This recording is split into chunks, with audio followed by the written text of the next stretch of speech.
बिस्मिल्लाहिर्रहमानिर्रहीम, अस्सलाम वालेकुम। टाकर 7 के साथ मैं हूँ एतजाज़ तकी और मेरे साथ मौजूद हैं सजाद तरीन साहब। नाज़रीन, आज के प्रोग्राम में हम जिक्र करेंगे एक तो कौमी असम्बली में जो करारदाद पेश की गई फ़लस्तीन के हक़ में और इसराइली हमलों के ख़िलाफ़, उस हवाले से हम जिक्र करेंगे। गुफ्तगू की गई अपोजिशन लीडर की जानिब से भी, वज़ीर ख़ारजा शाह महमूद कुरैशी की जानिब से भी, और इसके साथ साथ हम बात करेंगे कि आज तर्जमानों का भी इजलास हुआ और पहले भी मुख्तलिफ इजलासों में ये बात सामने आती रही। अब भी ये बात की गई कि पाकिस्तान में जो महंगाई की शरह है वो दीगर ममालिक की निस्बत कम है। ये इजलास में हुकूमती सतह पर यह बात हो रही है, जबकि दूसरी जानिब जब हम आवाम की राय लेते हैं या ख़ुद मार्केट की सूरत हाल देखते हैं या अपोजिशन की जो राय है वो हम सबके सामने है। तो ये भी एक तकाबली जायज़ा इसका लेंगे आज के प्रोग्राम में। और इसके साथ साथ हम बात करेंगे कि एक इशू पॉलीक्लिनिक अस्पताल इस्लामाबाद में, जो कि एक मारूफ हॉस्पिटल है, उसमें ज़ायदुल मयाद अद्वियात के हवाले से एक स्टोरी हमने अपने प्रोग्राम में शेयर की थी, जिस पर एक्शन हुआ है और आला इंतज़ामी अहदेदारों को तब्दील कर दिया गया है। तो इस पर भी हम गुफ्तगू करेंगे। सजाद तरीन साहब, सबसे पहले तो आज पार्लियामेंट में आपके इल्म में है जो करारदाद मंजूर की जा रही है, और ज़ाहिर है उसमें हम फ़लस्तीन की हिमायत में पहले भी पाकिस्तान का एक मौक़िफ़ है और आज फिर दोहराया गया है, बिलखुसूस जब इसराइली हमले हुए हैं तो उनके ख़िलाफ़ है ये और फ़लस्तीन के हक़ में है। क्या कहते हैं आज की, ज़ाहिर है पाकिस्तान की ये करारदाद हमारी एक हिमायत के हवाले से ज़रूर एक इसका अपना इम्पैक्ट होगा हमारी आवाम के हवाले से, लेकिन इससे पहले OIC का भी इजलास हुआ है, वहाँ पर भी पाकिस्तान ने अपना मौक़िफ़ सामने रखा है। इस मामले पर आप क्या समझते हैं? देखिए नकी साहब, मैं आपको अर्ज़ करूं कि करारदाद पेश करने का मतलब ये है कि पाकिस्तान की जो अवाम है उनके जो जज्बात हैं वो आलमी दुनिया के सामने रखना है, कि आलमी दुनिया को ये बताना है कि जो इज़राइल जो कुछ कर रहा है फ़लस्तीनियों के साथ और जिस तरह वो जहरीत कर रहा है और दुनिया के जदीद तरीन हथियार इस्तेमाल कर रहा है और ख़ून की वो होली खेल रहा है वहाँ पर, तो मैं ये समझता हूँ उसको देखते हुए ऐसे लगता है कि जैसे इंसानी हकूक़ और या इस हवाले से जितने नारे लगाए जाते हैं जी इंसानी हकूक़ का ये हो रहा है, इंसानी हकूक़ में ये हो रहा है, तो मेरे ख़्याल में वो सारे फ़रेब और झूठ और फ्रॉड लगते हैं कि वो कुछ नहीं है। और दूसरी बात यह है कि मुसलमान ममालिक, हम भी करारदाद पेश कर रहे हैं, बाकी ममालिक भी बात कर रहे हैं, OIC में बात हुई है। मैं ये समझता हूँ कि मुसलमान ममालिक को इस बात का ख्याल रखना चाहिए कि इसराइल जो है वो सिवाय ताकत की ज़बान के अलावा अब कोई ज़बान नहीं समझता। और उन मुसलमान ममालिक से आज मेरा सवाल है जो लाइन में लगे हुए थे, इसराइल को तस्लीम करने जा रहे थे और एक से एक बढ़ के जा रहा था और आई रोज़ बता रहे थे कि जी हम जा रहे हैं और फ़लस्तीन का मसला भी हल करा रहे हैं, आज वो ये बताएं कि क्या उनका जो सारा इसराइल को तस्लीम करने का प्लान और जो उनका मंसूबा था और जो वो बड़े बड़े दावे कर रहे थे उसके यही नताइज निकले हैं कि इसराइल को उल्टा उनके हाथ मजबूत कर दिए गए हैं और वो जो है मुसलमानों का कत्लेआम कर रहे हैं, बच्चों का कत्लेआम कर रहे हैं। मैं ये समझता हूँ कि ये अब इसके बारे में सोचना होगा पूरी मुसलमान दुनिया को, मुस्लिम उम्मा को सोचना होगा। इसी हवाले से गुफ्तगू करने के लिए हमारे साथ लाइन पर मौजूद है मारूफ माहिर बैनुल-अक़वामी अमूर हैं, फॉर्मर एम्बेसडर हैं, नजमुद्दीन शेख साहब। बहुत शुक्रिया शेख साहब वक्त देने का। सर, आपसे आप ये जानना चाहेंगे, आज पाकिस्तान ने भी एक करारदाद पेश की है फ़लस्तीन के हक़ में इसराइली हमलों के ख़िलाफ़ और OIC पे भी बात हो रही है जो कि मुस्लिम उम्मा के हवाले से, बिलख़ुसूस अरब ममालिक के हवाले से एक बड़ा प्लेटफॉर्म है। जो मौजूदा सूरत हाल है इसमें आप क्या देखते हैं बतौर सफारतकार? देखिए, अभी बदकिस्मती है लेकिन पाकिस्तान का इस सारे मामले में, इस सारे सानिए में किरदार कोई ख़ास अहमियत का नहीं हो सकता। यहाँ पे जो अहमियत है वो है अमेरिका की, जो है यूरोपियन यूनियन की, और जो दबाव वो डाल सकते हैं इजराइल पे। चीन भी इसमें थोड़ा हिस्सा ले सकता है लेकिन उनको असरअंदाज इसराइल पे होना, असरअंदाज होना बहुत मुश्किल होगा। ज़्यादा अमेरिका और यूरोप पे है।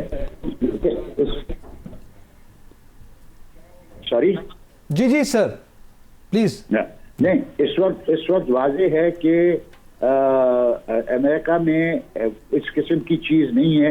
वो कहते तो रहते हैं लेकिन जब अक़वाम मुत्तहिदा में रेजोल्यूशन आती है तो उसको वो वीटो कर देते हैं, उसको रिजेक्ट कर देते हैं, और जो अपनी तरफ से पेश करते हैं उसको, उस पर उनको कोई ये चीज़ नज़र नहीं आती कि 14 ममालिक उनका एक ही वोट था उस करारदाद के लिए जो उन्होंने पेश की थी। लेकिन उसके बावजूद देखिए इस किस्म की है वहाँ पे सूरत हाल अमेरिका में कि कुछ लोग हैं, सेनेटर सैंडर्स हैं और हैं, ख़ास तौर पे डेमोक्रेटिक पार्टी में जो स्क्वाड कहलाती है, जो लड़कियां हैं वहाँ पे, वो सब चाह रही हैं कि इसमें तब्दीली आए, लेकिन तब्दीली नज़र नहीं आ रही। वो तब्दीली इस वजह से नज़र नहीं आ रही कि वो अभी भी ये इस पे फोकस रख रहे हैं कि हमास एक दहशतगर्द ऑर्गेनाइजेशन है और उनके साथ अगर कोई चीज़ इजराइल कर रहा है तो इजराइल हद बजाने में। अब इस सूरत हाल से निकलने के लिए OIC का कोई ख़ास रोल नहीं हो सकता, और मुझे नहीं नज़र आ रहा कि जो अब्राहम अकॉर्ड्स हैं, जो जिसपे GCC के ममालिक में सऊदी अरेबिया, UAE वगैरह है, बहरीन है, उनकी जो पॉलिसी है उसकी तब्दीली की भी मुझे कोई ख़ास निशान नज़र नहीं आ रहा है। अब सिर्फ कोशिश ये हो सकती है कि डिप्लोमेसी के तौर पे आप अमेरिका और यूरोप में आप कोशिश करें कि एक राय आमा पैदा हो, जिस राय आमा से हुकूमतों पे इतना दबाव पड़े कि वो सीज फायर की कोशिशें। जी बहुत शुक्रिया नजमुद्दीन शेख साहब, आपने अपना कीमती वक्त दिया और हमसे गुफ्तगू की है। नाजरीन यहाँ पे वक्त हुआ है एक ब्रेक का, हमारे साथ रहिएगा।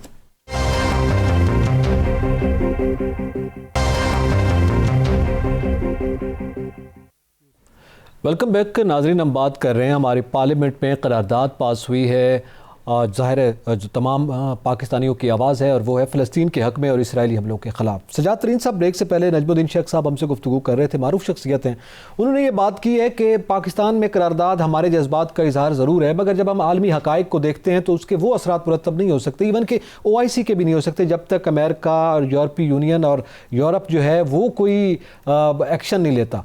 आपने उससे पहले गुफ्तगू की थी कि ताकत का इस्तेमाल अब ज़रूरी है, ताकत की ज़ुबान के अलावा इसराइल कोई और ज़बान नहीं समझेगा।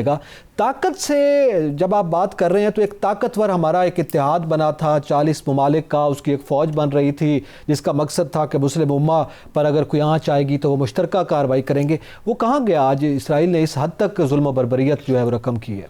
देखिए, मैं आपको अर्ज़ करूं, पहले जो आपने करारदाद की बात की वो बिल्कुल ठीक नजमुद्दीन शेख साहब ने कहा है कि उसका कोई ख़ास नहीं है, हमारी कोई वो नहीं है। दुनिया में जो ताकतवर मुल्क हैं, यूरोपीय यूनियन है, अमेरिका है और बाकी जो रूस है और चाइना है, वो रोल कर सकते हैं। चाइना हमारी सपोर्ट कर रहा है, उनकी भी कर रहा है, लेकिन वो मौसर नहीं हो रही। तो जो बात आपने की बहुत काबिल अफसोस बात है कि उस वक्त ये फ़ौज बनाई गई, क्या वो यमन के जो लोग थे यमनियों के लिए बनाई गई थी? क्या वो यमनियों पर हमला करने के लिए फ़ौज बनाई गई थी? क्या उनका मुकाबला, यमन तो एक छोटा सा मुल्क था ना, वो मुसलमान ममालिक थे, क्या वो उनके लिए ये सारे एफर्ट की गई थी?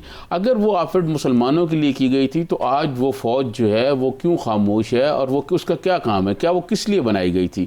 क्या ये एक मैं समझता हूँ कि पूरे मुसलमान ममालिक को और पूरी मुस्लिम दुनिया को एक ऐसे मतलब धोखे में रखने के लिए ये बनाई गई थी कि जो इतने ममालिक का इत्तेहाद बन रहा है और ये हम करेंगे, उस इत्तेहाद को आप क्यों नहीं भेजा जा रहा उसके लिए, इजराइल पर हमला के लिए? इजराइल बगैर ताकत के ज़बान नहीं समझेगा, ना ही दुनिया उस तरफ तवज्जो देगी जब तक जो है मुसलमान कोई रिएक्शन नहीं करेंगे। मुसलमान कोई रिएक्शन करेंगे तो अमेरिका भी खौफजदा होगा, बाकी यूरोपीय यूनियन भी खौफजदा होंगे और वो फिर ममालिक जो है इस पर इजराइल पर दबाव डालेंगे कि ये रोको। लेकिन मुझे समझ नहीं आती कि वो फ़ौज जो बनाई गई थी उस वक्त बड़े नगारे बजाए गए थे कि जी हमारी फ़ौज ये होगी मुसलमानों के लिए, कि मैं समझता हूँ ये बहुत काबिल अफसोस बात है कि आज उसको इस्तेमाल नहीं किया जा रहा। फिर किस लिए रखा हुआ है? एक बात।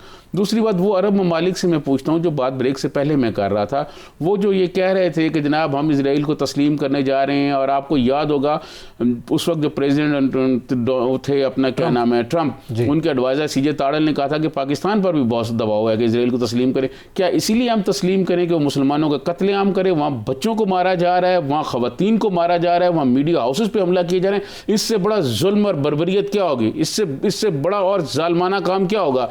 और मैं समझता हूँ कि मुसलमान दुनिया जो है अगर अब कोई स्टैंड नहीं लेगी तो वो फिर सिर्फ ये नहीं है कि सिर्फ एक कोई फ़लस्तीन निशाने पे होगा, वो फिर आगे बढ़ेंगे। अगर ये हाथ रोका ना गया तो ये हाथ आगे बढ़ेगा और वो मुसलमान ममालिक जो इजराइल को तस्लीम करने के लिए लाइन में खड़े हुए, एक न एक दिन आएगा कि उनको भी भुगतना पड़ेगा।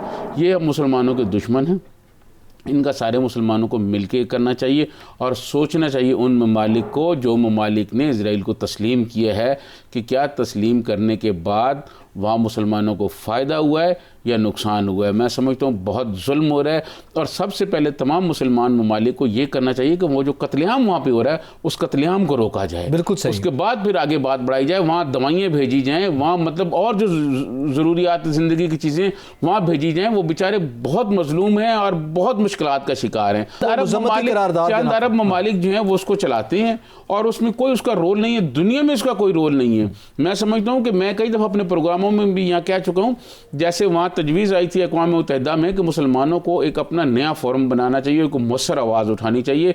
अगर ये मुसलमानों ने ना उठाए तो ये याद रखा जाए ये फ़लस्तीन नहीं, ये बाकियों के साथ भी ऐसा ही होगा। ये बात तुर्की के सदर रजब तय्यब एर्दोगान भी ये कर रहे हैं। वो आज ये बात कर रहे हैं कि मुश्तरका तौर पर कोई फ़ौज होनी चाहिए, हमें कार्रवाई करनी चाहिए। ज़ाहिर है ये एक बड़ा सवाल है कि वो मुश्तरका फ़ौज आपकी कहाँ गई जिसको आपने बनाया, और यमन के गरीब मुसलमानों पर तो आपने अटैक कर दिया, तो फ़लस्तीन के हक़ में क्यों नहीं बोली? ये बहुत अहम बात आपने की है। इसके साथ ज़ातरीन साहब, अब प्रैक्टिकल स्टेप्स की जब हम बात करते हैं, ज़ाहिर है ताकतवर को रोकने के लिए ताकत ही का इस्तेमाल हो सकता है, और या ताकतवर ममालिक उस पर अगर डिप्लोमेसी भी है तो उनकी ज़्यादा मौसर साबित होगी। हम ये बात करते हैं रशिया, चाइना, पाकिस्तान, तुर्की, ईरान, हमारे ये ममालिक हैं जो कि ये बात कर रहे हैं। तो जब तुर्की, पाकिस्तान, ईरान, मलेशिया, ये ममालिक हैं जो बात कर रहे हैं, लेकिन ज़ाहिर है ये मुस्लिम उम्मा में उस तरह से ताकतवर ममालिक नहीं हैं। अब आप क्या समझते हैं कि हम किसको साथ मिला सकते हैं? यूरोप, बल्कि जब हम यूएस की बात करते हैं वो तो उसकी सपोर्ट कर रहा है इसराइल की, उसने वर्बली भी सपोर्ट की है। देखिए, मैं आपको अर्ज़ करूं, जो हमारे मुसलमान ममालिक हैं, ख़ास पे हमारे जो अरब दोस्त हैं जिनके लिए हम दिन रात मरने के लिए तैयार रहते हैं, उन अरब ममालिक को अब सोचना होगा। देखिए, वो अपना इक़्तिदार बचाने के लिए और अपनी हुकूमतें बचाने के लिए और अपने जो है ना बाकी मामला चलाने के लिए अगर वो खामोशी अख्तियार करेंगे तो मैं समझता हूँ ये बहुत बड़ा एक जुर्म है। गरीबों को, मजलूमों को मारा जा रहा है। एक 10 साल बच्ची का मैसेज आपने सुना है? उसने कहा क्या हमें इसलिए मारा जा रहा है कि हम मुसलमान हैं? तो मैं ये समझता हूँ कि इस पर भी अगर अरब हमारे जो दोस्त हैं, जो ताकतवर हैं, जिनके पास पैसा है, जिनके पास वसाइल हैं, अगर वो स्टैंड नहीं लेते तो फिर वो दिन दूर नहीं है जब उनको भी इसी किस्म के हालात का सामना करना पड़ेगा। स्टैंड लेना बहुत ज़रूरी है। अच्छा, इसके साथ साथ सजाद तरीन साहब अब थोड़ा आगे बढ़ते हैं, क्योंकि ये एक ऐसा इशू है जिस पर मेरे ख्याल में हम रोज़ाना ही बात करते रहेंगे और करनी चाहिए हमें। रोज़ाना की बुनियाद पर हम इस पर बात करते रहेंगे। तर्जमानों के इजलास में ज़रा पाकिस्तान की सूरत हाल का भी जिक्र कर लें। हम बात तो कर रहे हैं दीगर ममालिक के हवाले से और हमने मौसर होने की बात की है। ज़रा दाखिली सतह पर ये बात की गई तर्जुमानों के इजलास में कि जनाब दूसरे ममालिक की निस्बत हमारे यहाँ महंगाई जो है वो बहुत कम है।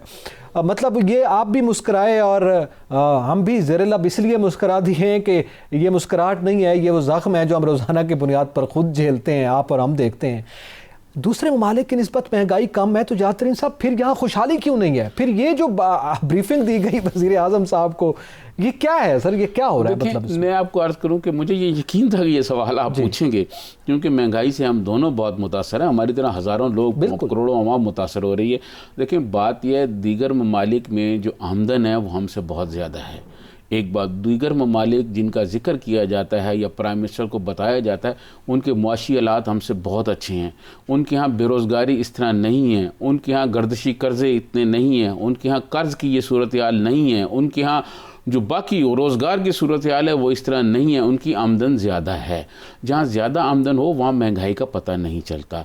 और अब देखें, हम ये कहें जी सऊदी अरब में जो महंगाई नहीं है हमारे यहाँ तो महंगाई, पर सऊदी अरब की हालत और हमारी हालत भी तो देखें ना, मुआशी हालात देखें कि हमारी मुआशी फर्क है। यस, तो ये इस तरह कहना है जी फलां जगह की जगह ज़्यादा महंगाई है, सऊदी अरब में अगर महंगाई होती भी है तो वहाँ आमदन बहुत ज़्यादा है, और कई ममालिक जो हैं। तो मैं ये समझता हूँ कि ये एक दिल को तसल्ली देने वाली बात है। पाकिस्तान में बहुत ज़्यादा महंगाई है, पाकिस्तान में अदवायात बहुत ज़्यादा महंगी हो गई हैं, ख़ास तौर पर जान बचाने वाली अदवायात में बहुत ज़्यादा इजाफा हो गया है। और इसी तरह बाकी जो मुख्तलिफ अमराज हैं उनकी दवाइयाँ बहुत महंगी हो गई, खाने पीने की चीज़ें बहुत महंगी हो गई हैं। तो ये क्या मतलब इस तरह की सुर्खियाँ चलाना कि जी वज़ीर आज़म को आज ब्रीफिंग दी गई है और कहा गया है कि जी महंगाई कम है, मैं समझता हूँ ये भी इस कौम के साथ एक मजाक है। ऐसा नहीं होना चाहिए। हक़ाइक़ का सामना करना चाहिए। आंखें बंद करने से जो है ना वो ख़तरात जो हैं वो टला नहीं करते। आंखें खोल के हमें मुकाबला करना चाहिए। प्राइम मिनिस्टर इमरान खान तो कहते थे कि मैंने 22 साल जदोजहद की और मेरे पास असद उमर जैसे को शख्सियत को इश्तिहार बना के पेश करते थे कि मुआशी हालत बहुत बेहतर कर देंगे। मैं ये समझता हूँ कि ये एक ऐसे दिल खुश करने वाली बात है। महंगाई कम है तो हम आपको ये पता है वहाँ बेरोजगारी भी नहीं है। ईद के मौके पर और रमज़ान के आखिरी हफ्ता था, उसमें चिकन की कितनी मतलब कीमतें गई हैं, क्या महंगाई है, क्या कोई चीज़ ऐसी नहीं थी कि जो सस्ती हो। और मैं सर, तारीखी सतह पर अगर हम देखें तो तारीख की बुलंद तरीन सतह पर ये कीमतें गई हैं, यानी मुर्गी की पर केजी जो कीमत रही है वो 550 और 500 के दरमियान में रही। अब आप मुझे ये बताएं, और फिर ये कहना है कि बाकी ममालिक से पाकिस्तान में महंगाई कम है, ये मजाक नहीं है इस कौम के साथ। तो मैं समझता हूँ कि प्राइम मिनिस्टर इमरान खान को ये ज़रा जाना चाहिए। वो रियासत मदीना की बात करते हैं और रियासत मदीना के हुक्मरानों को बहुत कोट करते हैं, वो ज़रा जाएँ और जाके देखें कि क्या सूरत हाल हो रही है। अब फैसले जल्दी करें, फ़लस्तीन के बारे में भी जल्दी फैसले करें, महंगाई के बारे में भी जल्दी फैसले करें। अगर रियासत मदीना की उन्होंने बात करनी है तो फिर उसी किस्म के फैसले करें, देर ना करें, क्योंकि महंगाई से लोग बहुत ज़्यादा मुश्किलात का शिकार हैं। और आने वाला जो बजट है वो बजट क्या जी, आए रोज़ पेट्रोल की कीमतों में इजाफा हो जाता है, जब पेट्रोल की कीमतों में इजाफा होता है तो आप उसके बाद देखें हर चीज़ में इजाफा हो जाता है। बिजली की कीमतों में इजाफा हो गया, आप देखें 1 यूनिट कितना 22 रुपये से ऊपर जा रहा है। तो ये सारी चीज़ें हैं, और उसके बाद ये कहना, मैं समझता हूँ ये बहुत काबिल अफसोस बात है। अच्छा, इसी के साथ हम थोड़ी सी बात करें करप्शन का नारा भी हुकूमत लगा के आई थी, उसके खिलाफ एहतसाब करेंगे, और वो एहतसाब किस तरह से चल रहा है वो हम अक्सर डिस्कस करते हैं। हमने एक इशू रेज़ किया था पोली क्लिनिक अस्पताल इस्लामाबाद का, ये एक अलामत है, यानी इसके अलावा ज़ाहिर है दीगर हॉस्पिटल्स में भी सूरत हाल ऐसी होगी। वो खबर हमने ब्रेक की थी, अपने इस शो में डिस्कस किया था, चलें उस पर एक्शन हो गया है, और ये एक अच्छी बात है कि चलें हमारी खबर पर एक्शन भी हुआ है, हमने उसको डिस्कस किया, बड़ी मेहनत की। आम ज़ायदुल मियाद अद्वियात के हवाले से तो सुना है कि आला इंतजामी ओहदों पर तब्दीलियां की जा रही हैं, आइंदा दिनों में भी कुछ तो कर दी गई हैं। वहाँ से एग्जीक्यूटिव डायरेक्टर को ओहदे से हटा दिया गया है, उनकी जगह डॉक्टर शाहिद हनीफ साहब आ गए हैं।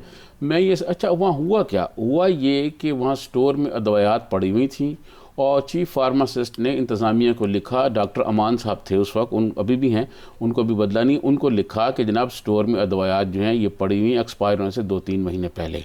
फिर उन्होंने कंपनियों को लिखा, कंपनियों ने ये कहा कि आप ऐसा करें कि जी या तो हमारे बिल में से जो एक्सपायर हुई है मेडिसिन उनके वो काट लें, या हम रिप्लेस कर देते हैं और मेडिसिन दे देते हैं। उन्होंने उस फाइल को जो है मूव ही नहीं किया डॉक्टर अमान ने, और मेडिकल स्टोर का जो उन्होंने इंचार्ज बना दिया, जहाँ अदवायात पड़ी होती हैं उस स्टोर का इंचार्ज एक डेंटल डॉक्टर को बना दिया है। अब डेंटल डॉक्टर का मेडिकल स्टोर को इंचार्ज बनाने का सीधा सीधा मतलब क्या है, पूरी दुनिया जानती है कि वो क्या है। इस पर हम एक और स्टोरी भी लेके आएंगे कि वो लेडी जो डेंटल डॉक्टर्स थी उन्होंने क्या कुछ किया और क्या कुछ नहीं किया, उसकी बहुत सारी इन्फॉर्मेशन और बहुत सारे जो है डॉक्यूमेंट्स मेरे पास आ गए हैं, मैं आपको अगले उसमें बताऊंगा।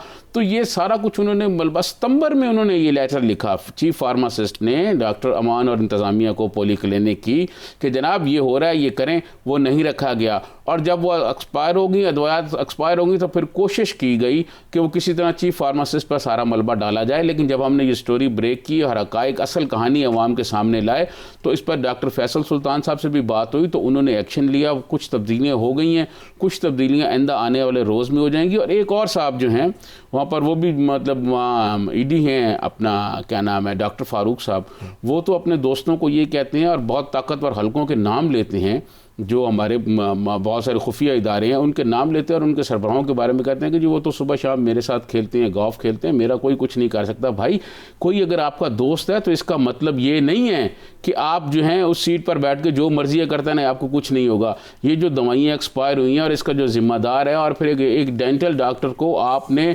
मेडिकल स्टोर का इंचार्ज बनाया, इसका जवाब तो आपको देना पड़ेगा ना। ठीक है, आइंदा दिनों में भी इस पर भी बात होती रहेगी।